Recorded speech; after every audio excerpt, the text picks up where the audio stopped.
Hey guys, glad to see you here once again. Before we jump into today's video, let's check out a word from today's sponsor, Corsair. The Dark Core RGB SE gaming mouse is where wire performance goes wireless. With an ultra-fast, low-latency wireless Bluetooth connection, you know you're getting the same performance as you would with a wired mouse. But if you still prefer that wire, the Dark Core RGB SE comes wired as well. The Dark Core RGB SE also features key wireless charging, so you can charge the mouse on any compatible charging pad or with the Corsair MM1000 mouse pad for top performance. And with the 1600 DPI optical sensor, the ultra-accurate high-speed tracking engine can be custom tuned to virtually any type of mouse pad. And for custom comfort, the Dark Core RGB SE comes with 2 interchangeable side grips to fit your playing style. And oh yeah, the Dark Core also comes with customizable 3-zone backlighting, so if you're an RGB fan, they've got you covered. The Dark Core RGB SE also comes with high-performance Omron switches, which are rated for 50 million clicks. That's right, 50 million clicks. So you won't have to worry about your mouse cutting out on you anytime soon. And last but not least, using the Q software, you can fully program any of the 9 buttons for total control and customization. So if you're looking for a mouse that can handle the best of both worlds, both wired and wireless, check out the Dark Core RGB SE from Corsair. Well, the mouse in the commercial you just saw, that's actually the mouse that I'm using. I'll have my review coming out in a few days, but I have to say though, that it actually does work as well in the wired as wireless connectivity, which is actually pretty impressive. So be on the lookout for the review. Now, what I want to talk to you guys today about is a couple different things. First off, if you guys haven't seen it, video card prices are finally starting to slack off. They're even starting to sell cards back at their normal price. I got an ad from Newegg today, 8 gigabyte 580 for about $399. It's not all the way down to the lowest tier that it could be, but it's getting there. Other video card prices are finally starting to come down. Well, you guys all know that mining, when it comes out, it sucks the heck out of the market. It's like opening up a black hole to miners where they just suck every video card they can get into their systems.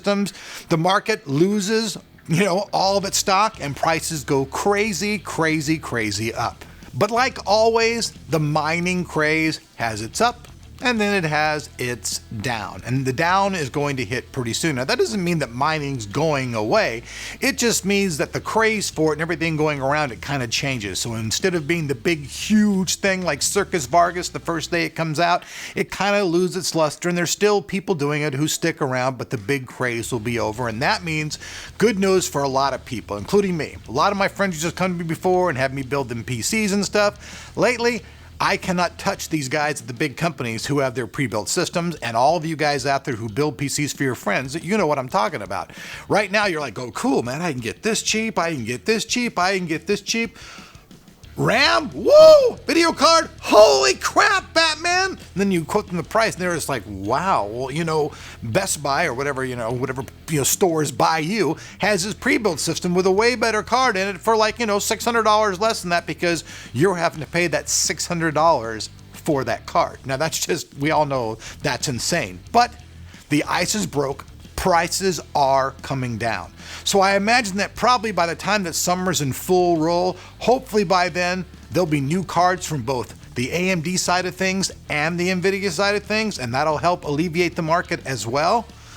But we shall see. But let's all keep our hopes up because it was really nice when I could actually buy an affordable video card and pass on my savings from my other stuff to my friends. So with that said though, check this out. Somebody want to talk about the word gaming, right? Gaming. Every time that seems to be attached to anything these days, it's making whatever product there is sell for more money. Now, I've been doing a lot of thinking about this lately, and the reason is this: gaming is entertainment, and it's a want. It's like drugs, food, sex, anything else. People get addictive to their gaming. It sucks them in, they play. I used to be told like that. My son was into that for years. Lots of you are into it right now.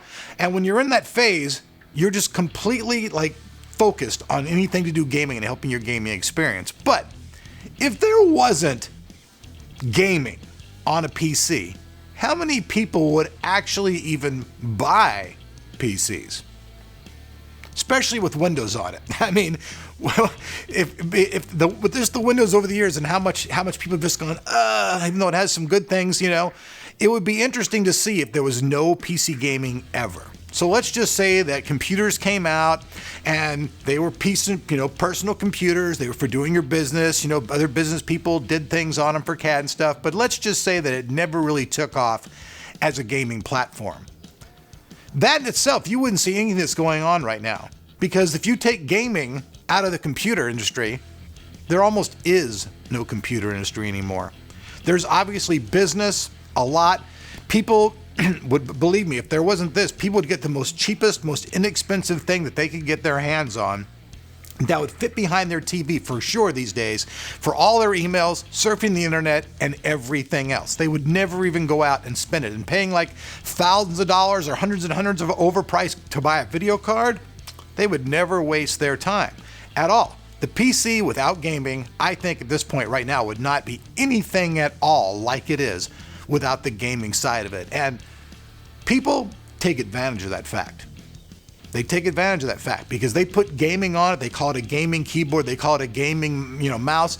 How many things, we've talked about this before, gaming monitor, they call it a gaming monitor even if it doesn't even have any qualifications for a gaming monitor. It could be an IPS panel with no FreeSync, no G-Sync, no high refresh rates, no nothing, but they've slapped the tag on it, gaming. So you're automatically going and you're looking at that and you're going, hey, wow, what's a gaming monitor, Elric? It says gaming on it. I wanted a gaming monitor. But is it a gaming monitor? I think the criteria for what qualifies as being a gaming product really needs to be more narrowed down. What truly qualifies for a gaming mouse, a gaming keyboard, a gaming anything? What qualifies it that it's just strictly for gaming? And you guys know that, that GeForce Partner Program thing, that's really what it's all about, as I looked even more about it. It's basically the branding of gaming. Anything that says NVIDIA gaming on it, then NVIDIA would own that gaming platform on it. So from I guess business perspective, that's a totally smart idea because it locks others out. But there, once again, you see the word gaming being used to manipulate the market and get more of your money. You hear people all the time saying, oh, man, I just use a standard keyboard, a standard mouse. You know what? You're fine, bro. Those gaming things, half the time, I admit it, a lot of them are gimmicky. Unless you can program the buttons, it's got, really great features on it, that it's really super comfortable. Pretty much a mouse, unless it's just got two buttons and nothing else, is a mouse. Only the programmability and being able to take that and bring it into your games makes it any different than any product out there. So now I'm going to talk about the very last thing in this video. Now, consoles. Why can't consoles have a normal OS on them and be upgradable so that you could buy them? I mean, picture this. I like sitting in my living room, and so I'll admit it, I just bought an Xbox 360. I mean, not an Xbox 360, Xbox One S. I bought the slim one that got 1 terabyte with the game 4s in it for $150. I couldn't turn that shit down, so I bought it. And playing Forza on my TV is awesome. I mean, it really is fun. So I started thinking about it. If I could just sit here in the living room now, especially with all this wireless stuff that I got a bunch of wireless stuff from Corsair. I'll be showing you guys that stuff as well as I do my wireless living room. But it's really cool. So if I could have a console that could do all those things, I could surf the net, stream, do everything right from my console perfectly, and still play my games on it the way that I'm doing now and not have to get broke, I think I could survive that. Yes, obviously PC graphics, they are better, but why couldn't they do something with a console where you could put a different type of video card in or something and upgrade it and keep it going, so at least for like a few years, 3 to 5 years, your same console could be upgradable and you could use it. I mean, I think if that happened, it would be great, because for me, the big thing that always separated a PC game from a console game was the controller. When it comes to first-person shooter games, man, you're trying to get that controller in my old fingers, man, and I am just like, whoa, this is Jabberwocky. I cannot do this. But you give me a mouse in my hand, a keyboard, WASD, I mean, I'm fine. I can play that all day long, you know what I'm saying, and get down. So if I could totally have that with my console, my keyboard, my mouse, all that, and have it up and running, I think I would be pretty happy with that. And I think a lot of you folks would as well. And if that happened, all these PC industry guys that keep using the word gaming to suck all your cash would have to suck on you not buying their products anymore, Honestly, if we stop buying their stuff just because they're throwing the tag name gaming on it, and consoles actually improve, the entire market could change.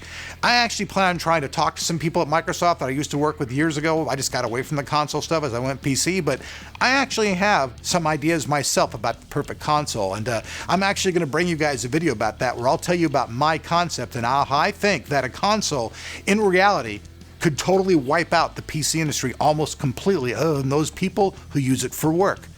For just pleasure, a console can definitely do the job with a little modification. So thanks for watching. Like I said, video card prices are dropping. Be careful what you buy when it has the word gaming attached to it, because most of the time they're just trying to do this to you and take money from your wallet.